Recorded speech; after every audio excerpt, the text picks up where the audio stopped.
वो आएंगे। बहुत जल्दी इस बात की हम घोषणा कर देंगे कि किस किस तारीख को आएंगे। हरियाणा में चुनाव के समय में तो समय लगाएंगे ही वो, उससे पहले भी हम एक बड़ी मीटिंग करेंगे पूरे प्रदेश की, उसमें भी मायावती जी आएंगे। किसान भी आज की पार्टी नहीं, बहुत पुरानी पार्टी। हम वोट काटने वाले नहीं हैं, हम तो प्रदेश में सरकार बनाने वाले हैं।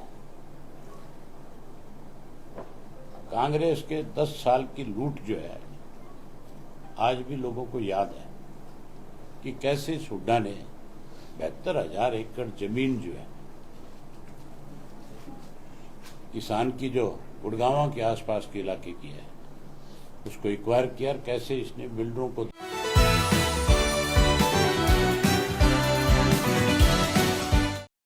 इंडियन नेशनल लोकदल पार्टी और बहुजन समाज पार्टी के दोनों के जिले के पदाधिकारियों की एक बैठक हुई है। उसमें साझा कार्यक्रम पे विचार विमर्श हुआ कि हमने किस तरह से बूथ के स्तर के ऊपर सामूहिक रूप से अपनी अपनी जिम्मेदारी को निभाने का काम करना है। उसके लिए इंडियन नेशनल लोकदल पार्टी के जिला प्रधान भी थे और बहुजन समाज पार्टी के जिला के प्रधान भी थे, बाकी पदाधिकारी भी सारे जिले के आए हुए थे। मैंने 20 तारीख से अपने कार्यक्रम रखे अपने विधानसभा क्षेत्र के। 20 से 23 तक 3-4 दिन करीब 40 गांव के कार्यक्रम है। उनमें भी दोनों पार्टियों के नेता इकट्ठे होकर के उस कार्यक्रम को सफल बनाएंगे और उस दौरान हमने हल्के वाइज मीटिंगें रखी है रोज की। आपके माध्यम से भी कार्यकर्ताओं तक एक संदेश देना चाहता हूं कि 20 तारीख को हमने जो पहली बैठक रखी है वो रानिया विधानसभा क्षेत्र की है। शाम को 7 बजे यहाँ सरसा कार्यालय में ही बैठक होगी। तो हम अपने पदाधिकारियों की जिम्मेवारी तो लगा ही रहे हैं, आपसे भी उम्मीद करेंगे कि आप भी इसको पूरे जिले के लोगों तक पहुंचाने का काम करो। वहीं 21 तारीख को हमने काणावाड़ी विधानसभा क्षेत्र की बैठक दोनों पार्टियों के कार्यकर्ताओं की शाम को 7 बजे फिर यही सरसा में रखी, यही कार्यालय में रखी। और 23 तारीख को सरसा विधानसभा क्षेत्र की बैठक जो है दोनों पार्टी के कार्यकर्ताओं की, वो भी यहीं पे हुई। हमारा गठबंधन होने के बाद लोगों का विश्वास है दोनों पार्टियों के प्रति बढ़ा है। लोकसभा का जो चुनाव था वो चुनाव एनडीए और इंडिया गठबंधन के बीच में था। अब जो ये भूपेंद्र सिंह हुड्डा एंड पार्टी जो लगातार एक प्रचार इस प्रदेश में कर रही थी कि इंडियन नेशनल लोकदल पार्टी तो केवल वोट काटने के लिए चुनाव लड़ती है। मैं हुड्डा जी से एक बात पूछना चाहता हूं कि आपने उन पार्टियों के साथ हाथ क्यों मिलाया जिनका आपके साथ 36 का आंकड़ा था? बहुजन समाज, ये जो समाजवादी पार्टी उत्तर प्रदेश में, कांग्रेस वहां 0 थी। कांग्रेस ने इसलिए वहां पे हाथ मिलाया कि कहीं वो भी अपनी 2-4 सीट वहां से निकाल सके। राजनीति में जो भी कोई राजनीतिक दल बनता है, हमारी पार्टी तो आज की पार्टी नहीं है, बहुत पुरानी पार्टी है। बहुजन समाज पार्टी भी आज की पार्टी नहीं, बहुत पुरानी पार्टी है। हम वोट काटने वाले नहीं हैं, हम तो प्रदेश में सरकार बनाने वाले हैं। कांग्रेस के 10 साल की लूट जो है आज भी लोगों को याद है कि कैसे इस हुड्डा ने 72,000 एकड़ जमीन जो है किसान की जो गुड़गांव के आसपास के इलाके की है उसको एक्वायर किया, कैसे इसने बिल्डरों को दे करके पैसा इकट्ठा करने का काम किया, किस तरह से लगातार पिछले 10 साल से भारतीय जनता पार्टी की मदद में लगे हुए, कैसे 10 साल से बीजेपी की बी टीम के रूप में काम कर रहे हैं। इस बात को लोग अब बहुत अच्छे से समझ चुके हैं। ये जो इस तरह की बातें कह करके अपनी बौखलाहट जो है उसको छुपाने का एक प्रयास करते हैं, आने वाले समय में आप देखना बहुत बड़ा बदलाव आएगा और इस विधानसभा के चुनाव के नतीजे बहुत चौंकाने वाले होंगे। मुझे दोनों पार्टी के कार्यकर्ताओं पे बहुत बड़ा भरोसा है, मुझे प्रदेश की जनता पे एक विश्वास है। अब मुख्यमंत्री की लड़ाई है, अब कोई राष्ट्रीय मुद्दे नहीं है। अब तो प्रदेश के अंदर किस किस की सरकार में लोगों को कहां कहां ज्यादा सुविधाएं मिली, लोगों ने उन सारी बातों पे विचार करना है। चौधरी देवीलाल जी जो मुख्यमंत्री थे उन्होंने प्रदेश के अंदर सबसे ज्यादा सुविधाएं देने का काम किया, सबसे ज्यादा रोजगार दिया, बेरोजगारी भत्ता दिया, पेंशन बढ़ाई, गरीब की बेटी की शादी में कन्यादान के रूप में एक कन्यादान स्कीम चलाई 5100 रुपए की, जो आज बढ़ करके लाख रुपए के करीब चली गई। चौपालें बनाई, बैकवर्ड की बनाई, शेड्यूल कास्ट की बनाई। चौटाला साहब के समय में सरकार आपके द्वारा कार्यक्रम के तहत लोगों को बहुत सारी सुविधाएं प्रदान की गई।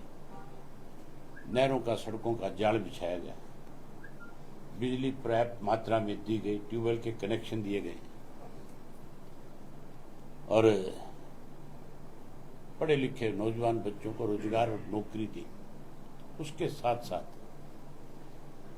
जो बच्चे नौकरी से वंचित थे उन्हें बेरोजगारी भत्ता दिया 11,000 रुपए।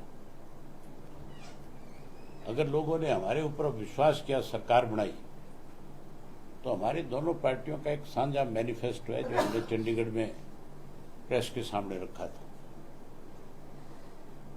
उस मैनिफेस्टो को हम लागू करेंगे,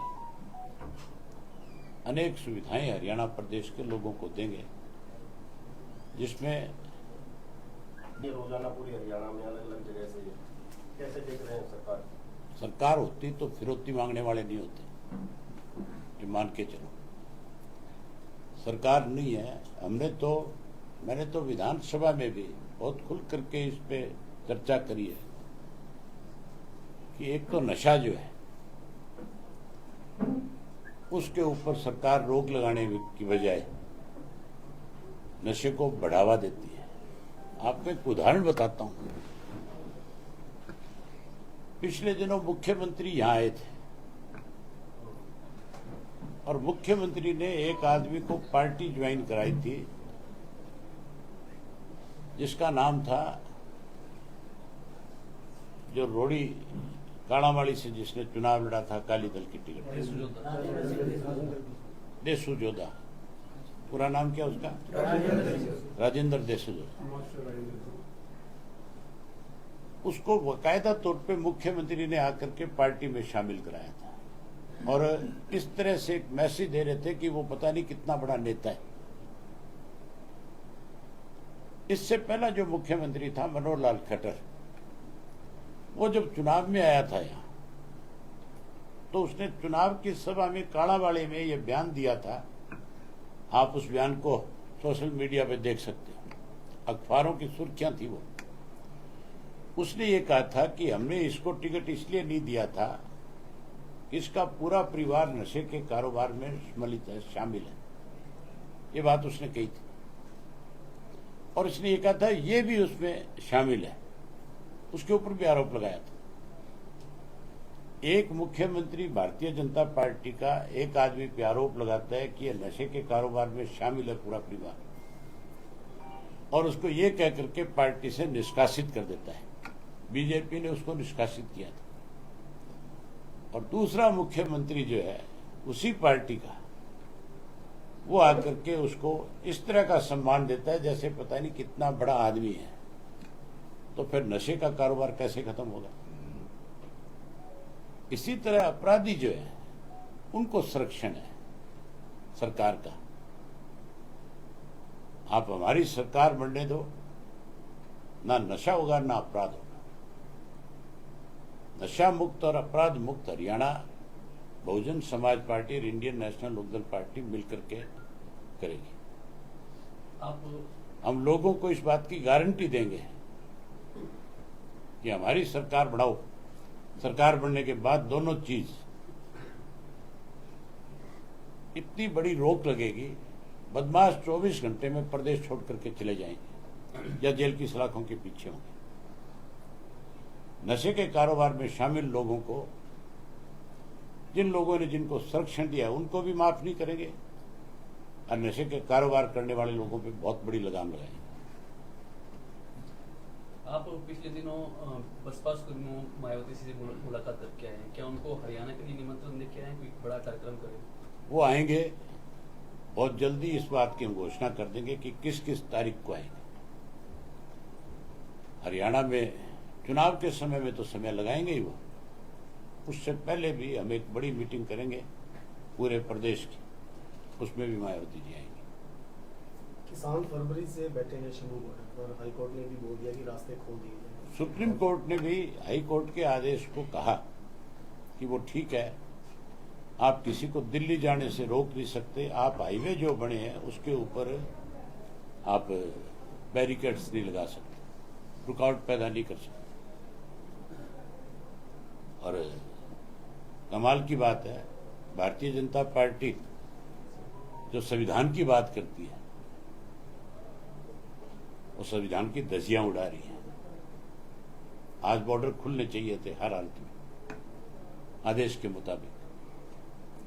बॉर्डर खोलने की बजाय आज भी किसान को परेशान किया जा रहा है, रोका जा रहा है। हमने इसका स्वागत किया था, आज भी स्वागत करते हैं। और किसान अगर दिल्ली अपनी बात कहने के लिए जाएगा, हमारी पार्टी उनके साथ जैसे पहले खड़ी थी, आगे भी उसी तरह से किसान के साथ खड़ी रहेगी। राज्यसभा चुनाव को लेकर कांग्रेस पीछे हटती दिखाई दे रही है। भूपेंद्र सिंह हुड्डा पूर्ण रूप से भाजपा के साथ मिला हुआ है और मैंने कई दिन से बयान देखे इनके। पहले दिन ही हुड्डा ने यह कह दिया था कि हम राज्यसभा का चुनाव नहीं लड़ेंगे, हमारे पास पूरी मात्रा में एमएलए नहीं है। तो फिर गवर्नर के पास किस लिए गया था? अल्पमत की सरकार क्यों बता रहा था भाजपा की? क्यों हरियाणा की विधानसभा में सरकार के खिलाफ अविश्वास प्रस्ताव लिया? उसको ऑक्सीजन देनी थी। अब अल्पमत की बात करता है। इसका मतलब भाजपा की मदद कर रहा है, पहले भी करी है, आगे भी करना चाह रहा है। लोकसभा के चुनाव में भी खुले तौर पे भारतीय जनता पार्टी की 5 सीटें जो आई है उसके लिए भूपेंद्र सिंह हुड्डा पूर्ण रूप से जिम्मेवार है। कांग्रेस के अगर कमजोर कैंडिडेट ना उतारे जाते, अगर इंडिया गठबंधन में हम साथ होते हैं, 10 की 10 सीट जीतते।